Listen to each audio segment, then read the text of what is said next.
আমাদের দাবি আমাদের দাবি আমাদের দাবি আমাদের দাবি।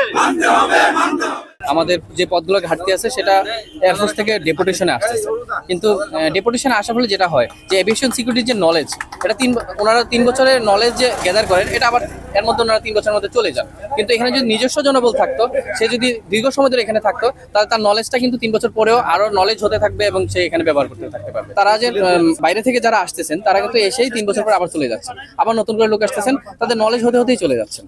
তো এই জন্য আমরা চাই যে নিজস্ব জনবল দিয়ে যেন আমাদের সিকিউরিটি সেকশন যেন সমৃদ্ধ হয়। আর আরেকটা বিষয় হচ্ছে, ইতিমধ্যে যেহেতু একটা সিকিউরিটি সেকশনে আমাদের একটা সিকিউরিটি সেকশন আছে, তো এর মধ্যে আরেকটা ফোর্স কেন, 2টা ফোর্স কখনোই আমার মনে হয় না এখানে ভালো সমন্বয় হবে, আমাদের মনে হয় না। আমরা চাই আমাদের সিকিউরিটি সেকশন কি সমৃদ্ধ করা হবে। আমাদের আজকের আন্দোলনের মূল কথাই হচ্ছে যে সিভিল এভিয়েশনের প্রতিষ্ঠান সিভিলিয়ানরা চালাবে। এখানে বাংলাদেশের বড় সমস্যা হচ্ছে বেকার সমস্যা। আমাদের সিভিল এভিয়েশনে আমরা যে পরিমাণ প্রতি বছর আমাদের সেবার পরিধি বাড়তেছে, আমাদের নতুন নতুন বেশি সংখ্যক জনবল নেওয়া দরকার। নতুন সরাসরি নিয়োগের মাধ্যমে জনবল নিয়ে এটা চালাইতে হবে। সিভিল প্রতিষ্ঠান সিভিলিয়ানরা চালাবে, সামরিকীকরণ চলবে না। অন্য বাহিনী থেকে লোক এনে সিভিল প্রতিষ্ঠান চলবে, আমরা এইটার বিরোধিতা করি। কারণ আমরা সাম্প্রতিক সময় লক্ষ্য করছি যে আমাদের বাংলাদেশ এয়ারফোর্সের থেকে আসা বেসামরিক বিমান চলাচল কর্তৃপক্ষের যে চেয়ারম্যান মহোদয় আছেন, ওনার নিজস্ব তত্ত্বাবধানে হচ্ছে 10,000 বাংলাদেশ এভিয়েশন সিকিউরিটি ফোর্স নামে একটি ফোর্স গঠন করার তারা করতেছেন, যেখানে হচ্ছে এই 10,000 লোক একাধিক পদ দখল করবে। যেমন এয়ারফোর্স থেকে যদি আসে, তাহলে এয়ারফোর্সের পদটা দখল করতে, সেই সাথে আমাদের যে নিজস্ব যে প্রতিষ্ঠান আছে বেবিচ, সেখানে পদ দখল করে একাধিক পদ দখল করে একাধিক বেনিফিট পায়। কিন্তু আমরা চাচ্ছি যে উনি যদি এভিয়েশন সিকিউরিটি জোরদার করার জন্য 10,000 লোক নিয়ে আসতে চান, তাইলে আমাদের যে প্রতিষ্ঠান আছে বেবিচ, বেসামরিক বিমান চলাচল কর্তৃপক্ষ, সেখান থেকে নিজস্ব তত্ত্বাবধানের মাধ্যমে হচ্ছে সেখানে 10,000 জনবল নিয়োগ করা হোক, এবং সেখানে যদি 10,000 নিয়োগ বল বেবিচকের মাধ্যমে নিয়োগ করা হয় সরাসরি, তাহলে আমাদের দেশে যে বেকারত্ব আছে সেটা অনেকটা মুক্তি পাবে বলে আশা করছি। এবং 10,000 জনবল যে পোস্ট গ্রাজুয়েশন কমপ্লিট করা যারা বেকার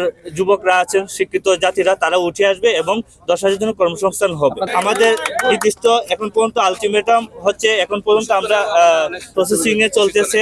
এখন আজকে আমরা যে জড়ো হয়েছি সেটার উপর ভিত্তি করে আমরা আরো সামনে, যদি আমাদের এই দাবি বাস্তবায়ন না হয়, আমরা 3-4টা দাবি আপনাদের সামনে তুলে ধরতে যাচ্ছি। একটা হচ্ছে চেয়ারম্যান সহ বেবিচকে ও সকল বিমানবন্দর স্টেশনে বিমান বাহিনী থেকে লোকবল নিয়োগ বাতিল ও বন্ধ করতে হবে। বেবিচকের আইন বহির্ভূত যেটা আইকাও, আমরা তো বেবিচক হচ্ছে কি আইকাও ইন্টারন্যাশনাল সিভিল এভিয়েশন অর্গানাইজেশনের আদলে প্রতিষ্ঠিত একটা অথরিটি, যেটা প্রায় 193টি দেশে এরকম একটা অথরিটি আছে।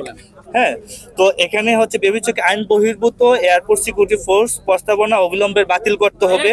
তারপরে হচ্ছে বেবিচক কর্তৃক চলমান নিয়োগ প্রক্রিয়া শেষ করতে হবে। নিয়োগ প্রক্রিয়াটা সম্পর্কে একটু বলি, সেটা হচ্ছে 2023 বা 22 সালের নিয়োগ। এখন পর্যন্ত নিয়োগটা ঝুলে আছে, এখন পর্যন্ত ফাইনাল কোনো রেজাল্ট হচ্ছে না। এই যে একটা টাল বাহানা, এই যে 3 বছর যাবত যে যারা ভাইবা দিয়েছে, তারা 3 বছর যাবত তারা অপেক্ষা করতে কখন রেজাল্ট দিবে।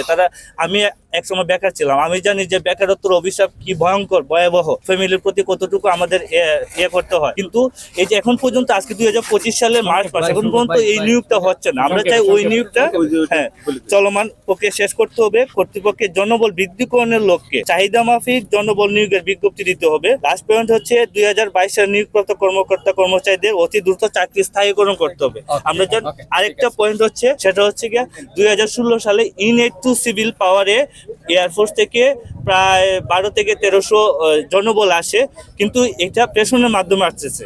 তো এটা একটা নির্দিষ্ট টাইম ফ্রেম বেঁধে দিতে হবে যে কতদিনের ভিতরে ওনাদের টাইম ফ্রেম বেঁধে দিতে, যে কতদিনের ভিতরে ওনারা চলে গিয়ে আমাদের বেবিচককে নিজস্ব জনবলের মাধ্যমে শক্তিশালী করে।